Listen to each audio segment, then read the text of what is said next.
Vivi is easily the most well-written character to ever travel with the Strawhat Pirates, a princess who loved her country so much she was ready to die for it before asking anyone else to, who also never got carried around and pampered by Nami either. Shout out to Momonosuke. She didn't just leave a positive impression on us, Vivi's impact was pivotal on the Strawhat Pirates and our perception regarding the entire One Piece world. In light of Endgame One Piece, Eiichiro Oda has been quietly positioning Vivi closer to the center of the story, which makes a truth come to light. She's not a side character, she's the Straw Hat we're meant to overlook, and I'm about to show you why that matters. Cue my music. This is what it's supposed to be. On the highway and I'm thinking that I love her.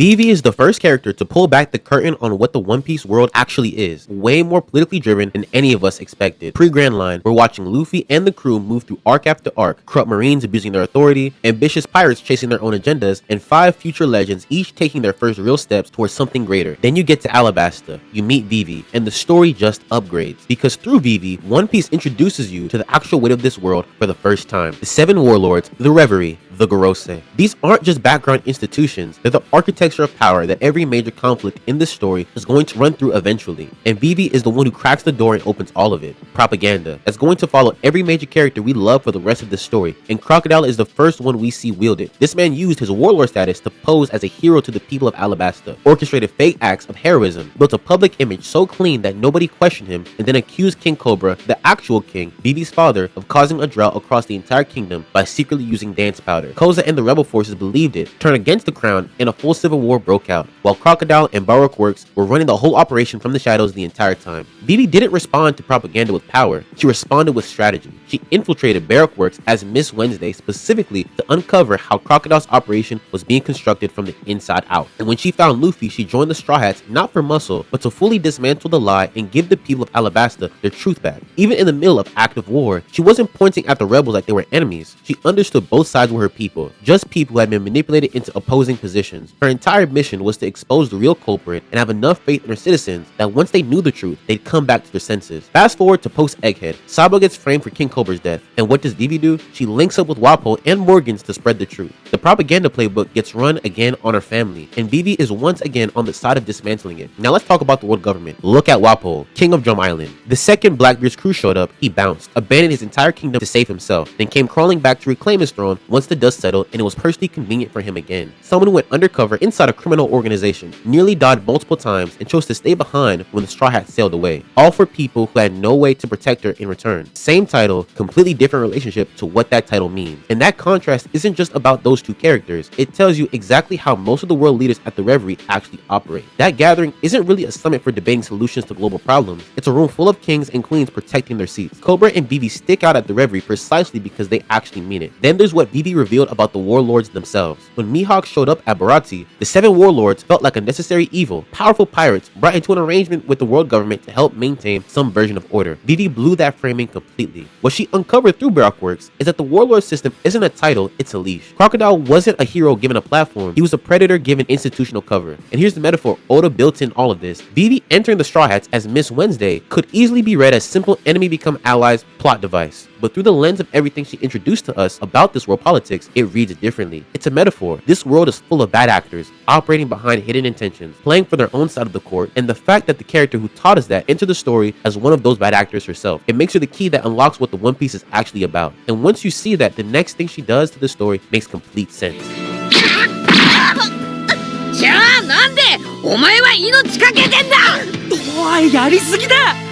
Vivi doesn't just fit in with the Straw Hats, she reflects them, almost like Oda designed her to hold a mirror up to the crew she was traveling with and show each of them something about themselves they hadn't fully confronted yet. Let's start with Luffy. On paper, these two look like obvious parallels. He's the captain of the Straw Hat Pirates, she's the future ruler of an entire nation, both carrying weight that extends way beyond themselves. But that's not what makes the comparison interesting. What makes it interesting is how differently they carry it. Luffy has always been a captain who runs headlong into the most dangerous situations imaginable, lives completely by his own moral compass, and trusts his crew to fill in the gaps. That's exactly what makes him one of the greatest protagonists in manga history. But that same quality has also dragged the Straw Hats into conflicts they had no business being in. Vivi at a young age understood something Luffy had to learn the hard way, that recklessness doesn't just affect you, it ripples. Doing whatever feels right to you regardless of who it impacts, that's exactly what Crocodile does. He's a dark mirror of what unchecked individualism looks like when it has real power behind it, and Vivi had a front row seat to every bit of that destruction. So when these two clash, it's never just a disagreement, it's two completely different philosophies about what it means to be responsible for other people hitting each other directly. Wappo steps to the Straw Hats at Drum Island, and Vivi is begging Luffy to stand down, weighing what a conflict here costs against what they still need to accomplish. Luffy cannot think like that, then flip it. Vivi is ready to go into Barrack Works alone, shoulder the whole thing herself, protect everyone from the fallout, and Luffy grabs her and basically says, stop, trust us. You don't have to carry this by yourself. Neither one of them is wrong. That's what makes it such good writing. Luffy teaches Vivi that she doesn't have to be alone in her burden. Vivi teaches Luffy that impact without awareness leaves wreckage behind. They make each other better without either of them fully realizing it. The Robin parallel. And before you say anything, no, it's not because they both worked for Crocodile. Both Nico Robin and Vivi were targeted by the same machine, propaganda. The world government decided what story got told about both of them, and then the whole world believed it. Robin gets a bounty at 8 years old. They made the entire world her enemy. For decades she ran, survived by attaching herself to powerful organizations. Propaganda, she didn't just follow Robin, it became a reality. Maybe everyone around her really would suffer for knowing her. Vivi gets marked for death by Barrack Works too. The world government isn't exactly rushing to protect her either, but Vivi doesn't run. Spends her energy not on escape, but on making sure the truth reaches the people who need it. Where Robin's survival instinct said hide, Vivi said expose. And this isn't about who handled it better. The point is that Oda put these two in conversation with each other and showed us that the same oppressive system produces two different kinds of survivors. Then there's Nami. Nami spent years stealing from pirates across the East Blue for Arlong, buying back her village one berry at a time, pushing away anyone who got close because closeness meant her falling apart. Kept working the plan even when the plan was slowly destroying her. Vivi did the same thing from a throne. Infiltrated Barrack Works alone, fought to protect Alabasta alone. Every time the weight got heavier, she repositioned it on her own shoulders instead of setting it down. Two different girls, the same exact wound. And for both of them, the moment everything changed, it was the moment they finally let Luffy in. Nami breaks on that ship deck, puts his hat on her head without saying a word. Vivi breaks in the middle of war, and Luffy tells her she doesn't have to point fingers at anyone, just say what you want help. She doesn't just mirror the Straw Hats, she completes the picture of what traveling with Luffy actually means. あの日のリリーのミスがなければ、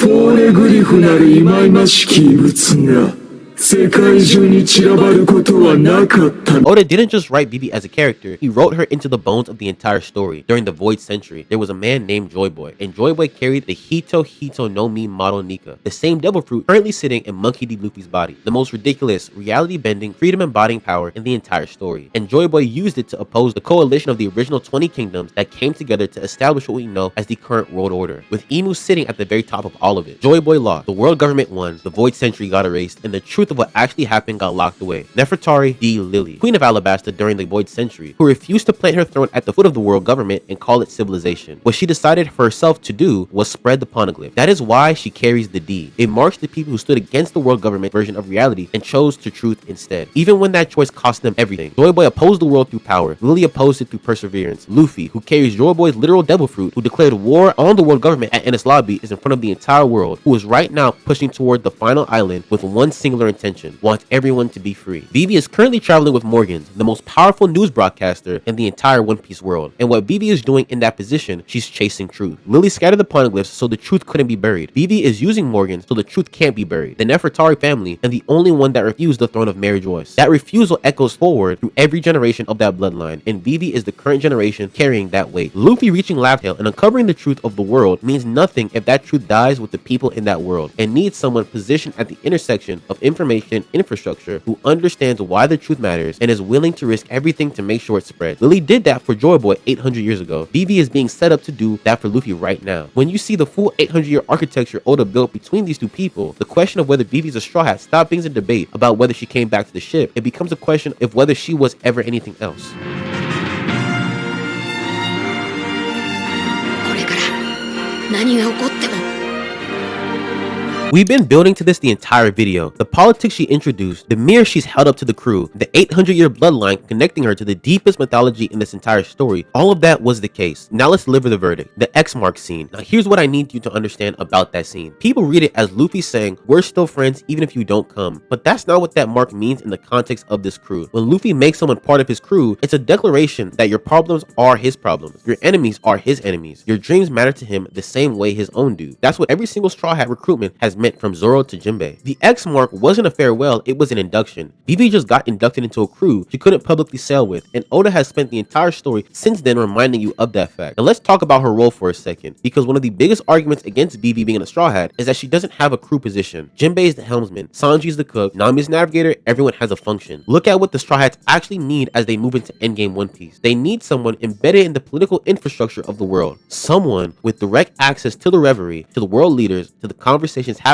at the highest levels of global power. Someone who understands how propaganda works, how institutions protect themselves, how truth gets buried, and how to unbury it. Someone already positioned at the intersection of royalty, rebellion, and information. Every Straw Hat serves Luffy's dream from the position they're already in. Vivi's position just happens to be a throne. And before you say that disqualifies her, look at Yamato. Yamato wanted to sail with the Straw Hats, genuinely. That desire is real, but Wano needed stability after everything that happened, and Momonosuke needed someone in his corner while he found his footing as a shogun. So Yamato stayed. Yamato's heart never left the sea. The situation just demanded something different in that moment. Vivi has been doing the same thing since Alabasta. Her role as princess and now as someone's navigating the shadows of Mary Joa's alongside Morgan's is exactly what this crew needs for what's coming. The endgame of One Piece isn't just going to be one on the sea. It's going to require the truth reaching people. It's going to require someone inside the world's political structure pulling threads at exactly the right moment. Vivi is already there. Vivi has always been positioned there. So here's where I land. The X mark exists. The bloodline exists. The parallel to Luffy exists. The whole role exists. Every single piece of the framework that defines a Straw Hat, Vivi has it. She's not waiting to rejoin the crew. She's already doing the work. Whether you put her on the ship's manifest or not, I'll let you decide. But I think you should already know the answer. Drop it in the comments. Is Vivi a Straw Hat? And how do you think her story ends when One Piece finally reaches its conclusion? Because I have some thoughts on that too.